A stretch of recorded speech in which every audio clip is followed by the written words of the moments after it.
Hello, friends. This is Dave Hurwitz, executive editor at ClassicsToday.com, here with Dave's Faves. And today I want to talk about a marvelous Richard Strauss disc, which I'm so happy I kept single discs. I mean, whether in the overflow room or here, because everything's been boxed up and actually, if you can't get a box and you do digital streaming things, you can get individual things streaming. So I can talk about individual performances in rather convenient chunks, at least for these Dave's Faves videos. And the disc in question is this one, Karrion's late digital remakes of Metamorphosen and Death and Transfiguration. Now, most of Karrion's digital remakes were not as good as his earlier recordings, but some of them were extraordinary. And the reason they were extraordinary is because it seems to me, on recorded evidence, whether it was the digital sonics or whether it was Karrion or what, I don't know. But this was the period when his grip, his tentacles, his suckers, seemed to be loosening up a little bit on the Berlin Philharmonic. At least there was a late change in his timbral preferences. He wasn't going in for that ultra goopy, homogenized sound with strings blowing away everybody else. I mean, it was a gorgeous sound. And in some music, it worked extremely well, especially in Richard Strauss, it worked very well.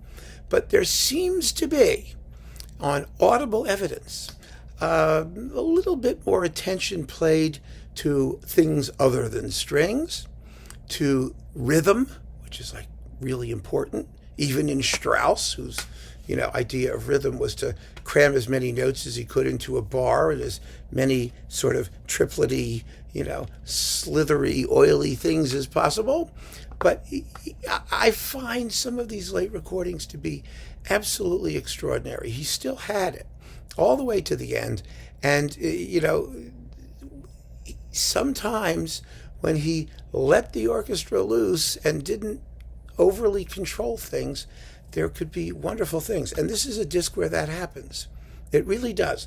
I'll give you an example. I mean, let's just talk about, Exhibit 1 in our evidentiary hearing. Exhibit 1 is Metamorphosin. Now, as you know, Metamorphosin is a big, long adagio for 23 solo strings that can congeal like leftover Chinese food the next day, when all of the cornstarch in the sauce has slurped up the liquid and just become this revolting mass of coagulated jelly. And that's what Metamorphosen can sound like. Now, Karrion has chopped 1.5 minutes off of this recording of Metamorphosen, which he recorded in the early 70s, before it was like 74 or something like that. This is now 83, and it's 26 minutes and 8 seconds. That is a relatively rapid tempo for Metamorphosen. It can really stretch out, and you can tell the difference. There's an extra tension, there's an extra urgency, there's a certain firmness to the phrasing and the shape of the melodies. Could be that Karrion was near death. Maybe that helped. I don't know. Metamorphosen is, of course, a study about the ruination of Europe in World War II, the destruction of the musical civilization that Strauss had been raised in and which he loved and which loved him back. Let's not forget. And so, it's a deeply, deeply elegiac work, but that doesn't mean it doesn't need shape. And this is a beautiful performance of Metamorphosen. But even better, Exhibit 2 is Death and Transfiguration. This is unbelievable. It really is. It's totally fabulous. Not just because you finally hear the tam-tam at the moment of death. You know what happens? It goes here. Here, let me show you what happens here. I got this thing right here. Yeah, there we go. Okay, so it's marked initially mezzo forte, then there's a diminuendo, and you've got like 50 tam-tam strokes. Well, this whole long passage is, after the death scene, is slinking along towards the final transfiguration. So the orchestra's going chuck, chuck, chuck, chuck, chuck, chuck. Then there's the soap bubble.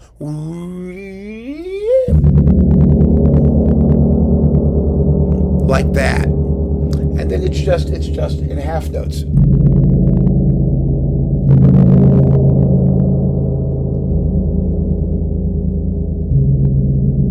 Like this, while that whole passage is going on. Now, you never hear this. You never hear it. It's ridiculous. In most performances, you never hear what's actually going on. It's kind of fascinating. I mean, I was listening to Death and Transfiguration. The first time I played it, I actually played it. I thought I wasn't going to do anything because I was utility percussion. I wasn't playing timpani, and I didn't think there were any parts. And the conductor said, we need you for the tam-tam part. I said, what tam-tam part? I had Zell's recording. You don't hear anything. I mean, most performances, you hear virtually nothing at that moment, except the early excerpt from 1920-something with Mengelberg in the New York Philharmonic, in the old New York Philharmonic box, where he plays it fortissimo. It goes crash like this. But that's Mengelberg. Karrion in this performance just lets it happen. And to me, that was kind of a symbol of what he did in some of these later performances. You hear the percussion, you hear the brass, you hear the woodwinds, you hear the harpy things. It's wonderful. It's wonderful. But the best thing about this is that the final Transfiguration is possibly the most glowing, shattering, brilliant, coruscating, that's the word, climax that Karrion ever recorded. I mean, it's just amazing when they just all let it rip at the end. It's not as smooth as his previous recording.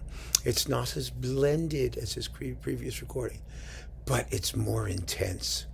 It's just amazing, and it sounds great, and I just think this performance is hot, hot, hot, hot, hot. It's absolutely fabulous. And so these two of Karrion's late Strauss recordings, because not all of them were better. I mean, Zarathustra was terrible. I don't know what he did with that. But this is extraordinary. Absolutely extraordinary. And so it's one of my faves. So keep on listening, friends. I will talk to you later. Take care.